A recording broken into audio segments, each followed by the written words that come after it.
Everyone, slide scope के इस नए वीडियो में आप सभी का वेलकम है। स्लाइड स्कोप के इस वीडियो में हम लोग सीखने वाले हैं कि वर्डप्रेस में शॉपिंग वेबसाइट कैसे बनाएं। सबसे पहले हमने एक वर्डप्रेस इंस्टॉल कर लिया है online.slidescope.in पे।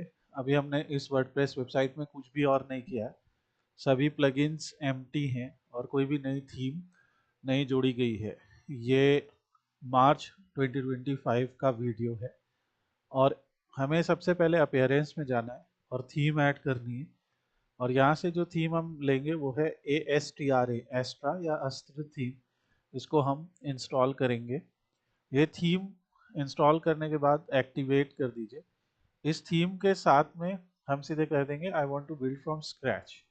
इसके बाद यहाँ से प्लगइन आएगी। प्लगइन में हम यहाँ से एक नई प्लगइन ऐड करेंगे। ये जो एक्स्ट्रा थीम है इसके साथ में एक स्टार्टर टेम्पलेट नाम की प्लगइन आती है, तो वो स्टार्टर टेम्पलेट यहाँ से हम सर्च कर लेंगे और यहाँ से हम उसे इंस्टॉल कर लेंगे। तो अभी ये स्टार्टर टेम्पलेट इंस्टॉल होके यहाँ से ये एक्टिवेट हो जाएगी। और जब ये स्टार्टर टेम्पलेट एक्टिव होगी तो ये हमसे पूछेगा कि आपको AI बिल्डर से बनाना है या क्लासिक टेम्पलेट से। फर्स्ट ऑफ ऑल हमें यहाँ से एलिमेंटर को चूज करना है। एलिमेंटर सबसे फेमस वेब पेज बिल्डर होता है। अब जैसे हमने एलिमेंटर को चूज किया, इसके बाद यहाँ से हमें कुछ शॉप्स के बारे में यहाँ पे पता लगेगा। तो हम यहाँ पे ऑनलाइन शॉप या कुछ क्लोथिंग स्टोर इस टाइप का कुछ यहाँ पे सेलेक्ट कर लेंगे और हम ऑल प्लगइन्स को ये देखेंगे। ये पेज जब तक लोड हो रहा है हम इसको थोड़ा सा पॉज करते हैं। सो जब आप एलिमेंटर को चूज करेंगे you will see options like this. यहाँ पे से हम डिफरेंट कोई भी अपनी थीम चूज कर सकते हैं। बहुत सारे हमें ई कॉमर्स के टेम्पलेट्स मिलते हैं जो अच्छे टेम्पलेट्स बनाए जिसमें कार्ट और सारी सुविधाएं होती है। तो इसमें हम लोग सारी फैसिलिटी वाला यहाँ से मान लीजिए एक ई कॉमर्स स्टोर यहाँ से चुन लेते हैं, ऑनलाइन शॉप। तो ये अपने आप फिल्टर हो जाएगा, जो भी ऑनलाइन शॉप्स है वो यहाँ से आ जाएंगी। तो जो भी आपको टेम्पलेट, ये तो सब प्रीमियम है, जो भी फ्री टेम्पलेट आपको अच्छा लग रहा है उसा आप यहाँ से चूज कर सकते हैं। तो हमने एक प्लांट नाम का टेम्पलेट हमने देखा था जो काफ़ी अच्छा था, मतलब एज अ स्टार्टर। चाहे आप ये प्लांट शॉप या ये सिंपली नेचुरल इसे चूज कर सकते हैं। तो सिंपली नेचुरल को हम चूज कर लेंगे। अगर आपके पास अभी लोगो है तो आप यहाँ से लोगो चेंज कर सकते हैं, अदरवाइज हम इसे बिल्ड करेंगे। ये एक प्लांट वेबसाइट जैसा है और यहाँ से कंटिन्यू करेंगे। यहाँ पे ये page builder, e commerce, contact form, ये सारी चीज़ें हमारे लिए इंस्टॉल करेंगे ये। और इसके अलावा अगर आपको donation, sales funnel, free live chat अपनी वेबसाइट में या वीडियो प्लेयर चाहिए तो आप यहाँ से इन्हें चूज कर सकते हैं। तो अभी मैं सिर्फ page builder, contact form of e commerce जो बाय डिफ़ॉल्ट सेलेक्टेड है वही सेलेक्ट करके आगे बढ़ता हूँ। और शेयर नॉन सेंसिटिव डेटा अगर आप चाहते हैं दे सकते हैं, अदरवाइज ऑफ करके हम यहाँ से simply submit and build my site करेंगे। ये अभी यहाँ पे आप देख रहे हैं परसेंटेज इंक्रीज हो रहा है। तो ये सारी प्लगइन्स हमारे लिए इंस्टॉल कर रहे हैं, जैसे पेमेंट गेटवे एक्सेट्रा। जब हम एलिमेंटर से जब हम वर्डप्रेस में एक शॉपिंग वेबसाइट बनाते हैं तो जो प्लगइन्स हमें अभी चाहिए, क्योंकि हमने स्टार्टर टेम्पलेट से किया है तो पहले हमें टेम्पलेट के लिए स्टार्टर टेम्पलेट चाहिए। ई कॉमर्स के लिए वो कॉमर्स चाहिए हमें, जो वो कॉमर्स फंक्शनैलिटी ऐड करेगी हमारी साइट के अंदर। इसके बाद पेमेंट गेटवे के लिए भी आपको प्लगइन्स चाहिए होंगी आगे। तो पेमेंट गेटवे अगर आप इंडिया में लेना चाह रहे हैं तो रेजर पे है, पेयू मनी है, इस टाइप के पेमेंट गेटवेज काफ़ी फेमस हैं। और इंटरनेशनल पे स्ट्राइप काफ़ी फेमस है। पेपाल का भी पेमेंट गेटवे, अगर आउटसाइड इंडिया का कोई स्टोर सेटअप कर रहे हैं तो पेपाल भी काफ़ी फेमस है। तो इस ऐसे पेमेंट गेटवे आप ले सकते हैं। तो ये हमारी सेटिंग्स है।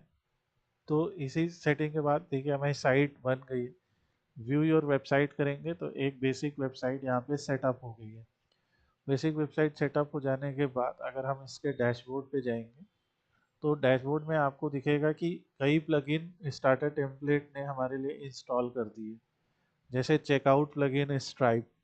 अभी हमें कोई पेमेंट गेटवे नहीं चाहिए, तो इसको हम डीएक्टिवेट कर देते हैं और डिलीट भी कर देते हैं। अभी हमें ये नहीं चाहिए, जब चाहिए होगी तो बिजनेस की रिक्वायरमेंट के अकॉर्डिंग हम कोई पेमेंट गेटवे लेंगे। इन्होंने यहाँ WP फॉर्म्स लाइट ले रखा है, हम इसे भी डीएक्टिवेट कर देंगे। इसकी जगह हम फॉर्मिनेटर यूज़ करने वाले हैं। सो प्लगइन जो हम यूज़ करते हैं उस प्लगइन का नाम है फॉर्म के लिए, फॉर कॉन्टैक्ट फॉर्म्स, फॉर्मिनेटर प्लगइन है। और इसका हमने पूरा ट्यूटोरियल ऑलरेडी बना दिया है, जिसका लिंक इस वीडियो के डिस्क्रिप्शन में आ जाएगा। सो हमारा एक video how to add contact form in WordPress for leads and inquiry, तो ये ऑलरेडी यहाँ पे पड़ा हुआ है, इसका लिंक आपको शेयर कर दिया जाएगा।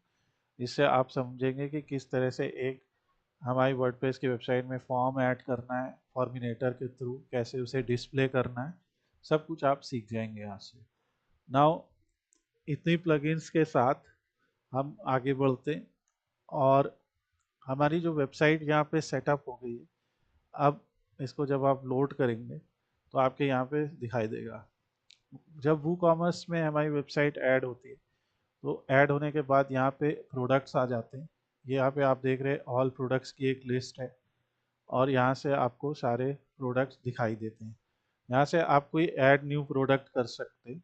जैसे मान लीजिए मुझे कोई नया प्रोडक्ट ऐड करना है, तो मान लीजिए उस प्रोडक्ट का नाम है गार्डनिंग प्लांट, तो मैं यहाँ से गार्डनिंग प्लांट ऐड कर दूंगा। ये प्रोडक्ट का लॉन्ग डिस्क्रिप्शन होता है, तो गार्डनिंग प्लांट प्रोडक्ट का लॉन्ग डिस्क्रिप्शन हम यहाँ पे भर देंगे।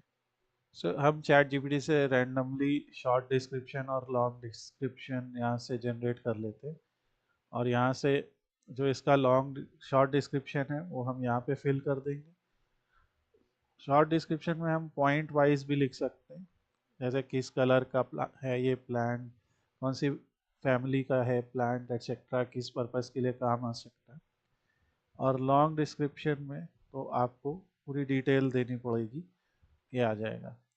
ठीक इसी तरह से हम प्रोडक्ट की सिंगल इमेज और गैलरी इमेज ले सकते हैं। लाइक मैं यहाँ से कोई एक इमेज ले लेता हूँ, ये इमेज आप चाहे तो यहाँ से अपलोड भी कर सकते हैं। जब भी हम प्रोडक्ट की इमेज अपलोड करें तो हमें उसका ऑल टेक्स्ट भर देना चाहिए, तो हमने इसीलिए यहाँ पे गार्डनिंग प्लांट ये ऑल टेक्स्ट फिल कर दिया। और ये जब हम प्रोडक्ट को ऐड कर रहे हैं तो प्रोडक्ट कई तरीके के हो सकते हैं, सिंपल, ग्रुप्ड, एक्सटर्नल, वेरिएबल। तो हम अभी एक सिंपल प्रोडक्ट ऐड कर रहे हैं, मान लीजिए ये $10 का है और इसको हम $8 में सेल कर रहे हैं। ये प्रोडक्ट की इन्वेंट्री है, तो मान लीजिए इसका नाम मैं लिख देता हूँ गार्डनिंग प्लांट 001।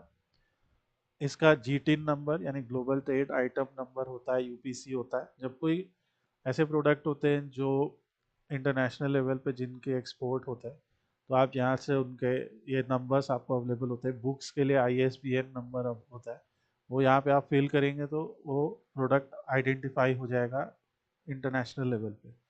अगर आप स्टॉक मैनेजमेंट इनेबल करेंगे तो आप बता सकते हैं कि हमारे पास ये प्लांट स्टॉक में कितना है। बैक ऑर्डर, अगर मान लीजिए हमारा ये प्लांट 5 बिक गया, उसके बाद हम बैक ऑर्डर अलाउ करते हैं या नहीं अलाउ करते हैं, वो यहाँ पे हम कर सकते हैं। और लो थ्रेशोल्ड, मान लीजिए मैंने 2 लिख दिया तो 5 है, जैसे ही ये प्रोडक्ट 2 हो जाएगी इसकी क्वांटिटी यानी 3 बिक जाएगा, तो हमें एक ईमेल नोटिफिकेशन आ जाएगा। अगर आप चाहते हैं ये प्रोडक्ट एक बार में एक ही बिके तो आप लिमिट परचेज टू 1 आइटम कर सकते हैं। ये प्रोडक्ट की कैटेगरी होती है। जब हमारी साइट बनती है तो यहाँ पे जैसे ये प्लांट्स है, ये प्रोडक्ट की कैटेगरी पेज है, या कैक्टस है, ये प्रोडक्ट का कैटेगरी पेज है। इस तरीके से पेज सेटअप हो जाता है। तो आप भी अपने यहाँ से कोई कैटेगरी बना सकते हैं। मान लीजिए अब ये आउटडोर प्लांट है, तो मैं इसका नाम रख लेता हूँ आउटडोर प्लांट, और यहाँ से ऐड न्यू कैटेगरी कर देता हूँ। सो इस तरीके से हमारा ये बन गया। ये इसके बाद हमें अभी इसमें ब्रांड्स भी लिख सकते हैं। अगर अब ये नया फीचर है, ब्रांड्स आप ऐड कर सकते हैं कि किस ब्रांड का ये प्रोडक्ट है। तो अभी क्योंकि प्लांट है तो हम ऐसे ही आगे बढ़ेंगे। शिपिंग के लिए इसका डायमेंशंस लिखना है, जैसे 10 10 10 मान लीजिए मैंने लिख दिया, और वेट मैंने लिख दिया 10 पाउंड है। अभी मुझे पता नहीं, बट एक हमने इस तरह से ये प्रोडक्ट की जानकारी लिख के पब्लिश कर दिया। ये सारी जानकारी प्रोडक्ट की एडिशनल डिटेल में आएगी। आप यहाँ देख सकते हैं एडिशनल डिटेल, ये लॉन्ग डिस्क्रिप्शन, ये शॉर्ट डिस्क्रिप्शन, ये प्रोडक्ट का प्राइस, ये रेगुलर प्राइस, ये सेल प्राइस। यहाँ से आप 5 इन स्टॉक, जैसे जैसे प्रोडक्ट बिकेगा, ये उसकी कैटेगरी, ये उसका SKU, और यहाँ से ये जूम, ये सारा कुछ अपने आप सेटअप होके आ गया। और इस तरीके से आप अपने ई कॉमर्स स्टोर में प्रोडक्ट्स को ऐड करना शुरू कर सकते हैं। आप यहाँ से जाइए, सारे प्रोडक्ट आपको यहाँ पे दिखेंगे और ऐड करिए। अब बल्क में प्रोडक्ट को कैसे ऐड करना है और कैसे हमें उसको मॉडिफाई करना है, ये सब चीज़ें हम लोग अपने नेक्स्ट ट्यूटोरियल में डिस्कस करेंगे।